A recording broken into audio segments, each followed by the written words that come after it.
Moscona. Radio J.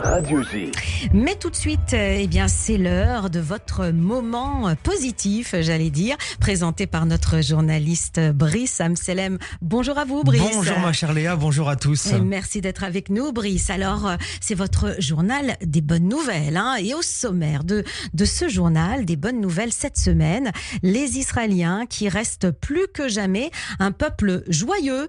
Une application également qui va peut-être vous permettre de trouver l'âme sœur, qui sait.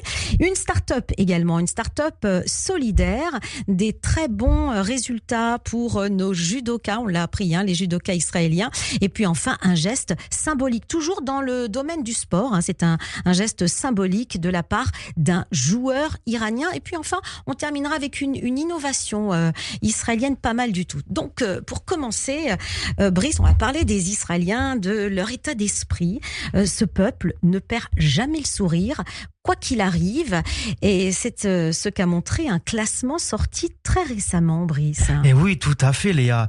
D'après le classement 2026 du World Happiness Report, qui est réalisé tous les ans avec l'aide de l'ONU, Israël figure parmi le top 10 des pays les plus heureux du monde. Et ils sont même classés en 8e position. C'est plutôt pas mal. Une place qui ne surprend pas Laura, une habitante de Tel Aviv.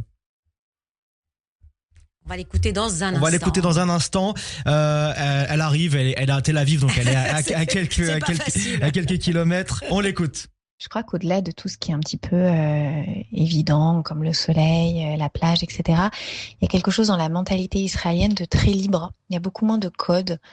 Je pense que les gens vivent beaucoup au jour le jour et du coup, ça rend tous les rêves, on va dire, possibles. C'est pas pour rien. Je pense que c'est une nation qui construit autant de start-up. C'est un endroit où finalement, on peut pas vraiment croire en la fatalité. On est obligé d'aller au-delà et voilà, je pense que c'est à mon avis ce qui rend les gens plus heureux. Et oui. Et donc, parmi les critères de sélection, donc ce classement qui est réalisé chaque année en collaboration avec le Centre de recherche sur le bien-être de l'Université d'Oxford, l'Institut de sondage Gallup et les Nations Unies, il se base sur une moyenne de 3 ans qui inclut les périodes de guerre depuis le 7 octobre. Et donc, parmi les critères de sélection, on retrouve la qualité de vie, l'accès aux soins, la stabilité économique ou encore la solidarité. Les quelques pays qui devancent Israël dans le classement sont la Norvège, la Suède, le Costa Rica, le Danemark, l'Islande et enfin la Finlande en première position. La France. Parce que moi je me pose cette question mais quand même. Vous allez vraiment être surprise parce que la France ne se trouve que 33e. On est tellement loin d'Israël. Alors que c'est un pays en paix. Bah oui, en plus. Donc à souligner également la position des Israéliens de moins de 25 ans dans le classement des jeunes satisfaits de leur vie. Ils se trouvent à la 3e place mondiale dans leur catégorie. Assez incroyable, pour des gens qui vivent jour et nuit sous les sirènes d'alarme des missiles. Vous ne trouvez pas, Léa? Oui, ça en dit long sur la mentalité israélienne. On connaît leur force légendaire et puis leur résilience. Bien et sûr. on en a la preuve, l'illustration depuis le 7 octobre, tous les jours. Et malgré cette guerre qui est terrible, ils le disent aussi, ils sont fatigués, ils n'en peuvent plus, ils ne passent leur temps qu'à descendre et monter les escaliers pour aller dans les mamades ou les miklates. Et pourtant, le moral des Israéliens tient et ils sont à la 8e position. C'est fabuleux. Je pense que c'est juste extraordinaire. Bon, alors on devrait peut-être prendre des exemples des Israéliens. Je pense.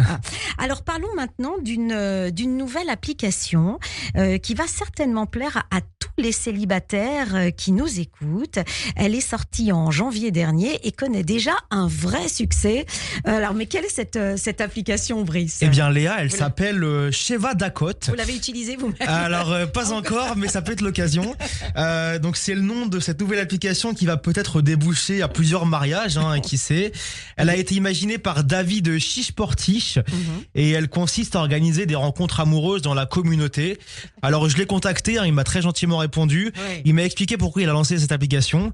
En fait, il est parti d'un constat très simple. Aujourd'hui, les applications de rencontres créent beaucoup de matchs, mais très peu de vraies rencontres. C'est-à-dire que vous savez, on swipe. Oui. Ouais, c'est Ça un va peu. très Ça va vite, très vite. hein. Et puis on a plusieurs choix, donc au final, on rencontre pas grand monde au final. Mais là, chez Vadakot, c'est pas très long non plus. Hein. Bien sûr. C'est 7 minutes. Bien sûr. Et donc il a voulu créer une application qui remet au centre l'essentiel, une vraie rencontre rapide, authentique et sans perte de temps. Et donc justement, tout se fait en 7 minutes et il nous en parle, il nous explique. Chez Vadakot propose un concept très simple. Après un match, les utilisateurs passent par une expérience en 2 étapes. D'abord, un appel audio de 7 minutes, puis s'ils le souhaitent, un appel vidéo de 7 minutes. L'objectif, c'est de recréer une vraie interaction humaine dès le départ, plutôt que de rester bloqué dans des échanges écrits qui peuvent durer des jours, mais malheureusement sans suite. Et à la fin, donc une fois qu'ils ont passé l'audio et la vidéo, alors ils peuvent décider de continuer à échanger ou de se rencontrer dans la vraie vie. Et oui, et l'application compte déjà plus de 2000 utilisateurs dans toute la France. Elle est disponible gratuitement sur toutes les plateformes de téléchargement. Et petit exclu au passage qui nous a révélé, une nouvelle version adaptée en hébreu et en anglais va bientôt sortir, afin de pouvoir créer également des couples en Israël et aux États-Unis peut-être. Oui. Et justement à propos de cette V2, il m'en a un peu plus détaillé, enfin il m'a un peu donné des détails sur la V2.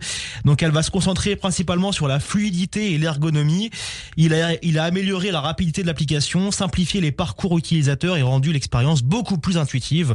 Donc l'idée, c'est que tout soit plus naturel et plus fluide pour que les utilisateurs se concentrent uniquement sur l'essentiel qui est la rencontre. Qui est la rencontre, évidemment. Bien Alors sûr. quand la haute technologie croise l'amour, ça donne chez Vadakot, Et oui. si je comprends bien. N'hésitez pas. Allez, on va passer au sport, cher Brice. C'est un geste symbolique et très fort maintenant. Il nous vient d'un Iranien très populaire qui notamment a participé au fabuleux parcours de l'Inter Milan jusqu'en finale de Ligue des Champions contre le PSG l'an dernier. Et oui, vous vous rappelez la finale 5-0. Mais Il avait pris 5-0, mais par contre, heureusement, on va parler de lui en bien aujourd'hui. Oui, mais Voilà. attention, c'est un joueur qui est aimé. Hein. J'ai vu ma petite enquête. Oui, très apprécié. beaucoup aimé, En Israël, en tout cas, maintenant, je pense qu'il est très apprécié.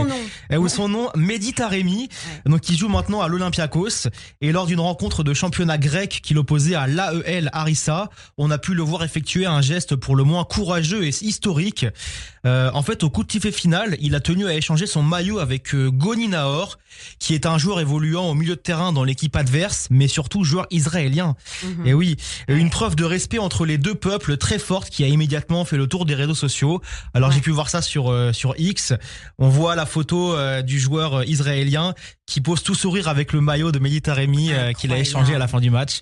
Donc c'est vraiment fort. C'est plus que fort, je crois que c'est vraiment très courageux. Ah oui, c'est tellement courageux, bien sûr.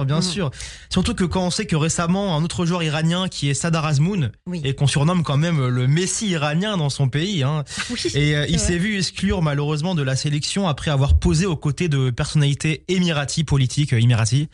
Donc malheureusement, il ne pourra plus jouer pour l'Iran, mais au moins il a tenu à montrer ses convictions politiques. Oui, donc, voilà. mais je crois que pour Mehdi Taremi, ça va lui coûter aussi quelques matchs, me Je semble-t-il. pense. Mais donc ça montre à la fois le courage qu'il a eu, qui a été au-delà de c'est-à-dire que ses convictions vont au-delà de son amour du sport et de sa profession. Exactement. Et ça, c'est à remarquer. On continue avec le sport, Brice, et il y a également eu un lutteur iranien. Alors lui, malheureusement, il n'a pas eu de chance puisqu'il était en Iran et il a été condamné à la peine de mort. Ah oui, non mais là c'est terrible. En effet, alors c'est Salah Mohammadi. Il a été exécuté par le régime iranien vendredi dernier. Oui, très jeune.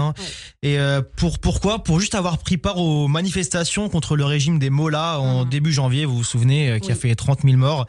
Donc un immense félicitations à Mehdi Taremi d'avoir osé faire ce geste fabuleux et vraiment très courageux. Il risque sa vie évidemment et c'est le pauvre Salah Mohammadi, 19 ans, qui a été exécuté.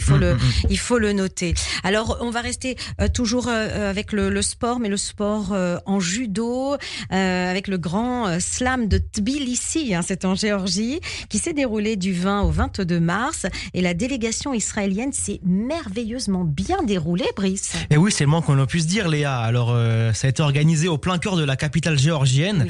Et ce qu'on peut comparer à un grand chelem de tennis, eh bien cette compétition a vu briller plusieurs judokas israéliens. 5 au total sont repartis avec une médaille. On a d'abord eu Geffen Primo, 25 ans, qui a remporté une médaille de bronze dans la catégorie moins de 52 kilos. Ensuite, on a eu Inbal Shemesh prendre une médaille d'argent dans la catégorie moins de 63 kilos. Puis les 3 autres ont pris une médaille d'or. Wow. Et oui, il y a d'abord eu le très jeune Isaac Ashpiz, âgé de seulement 18 ans, qui est reparti avec la médaille d'or en moins de 60 kilos.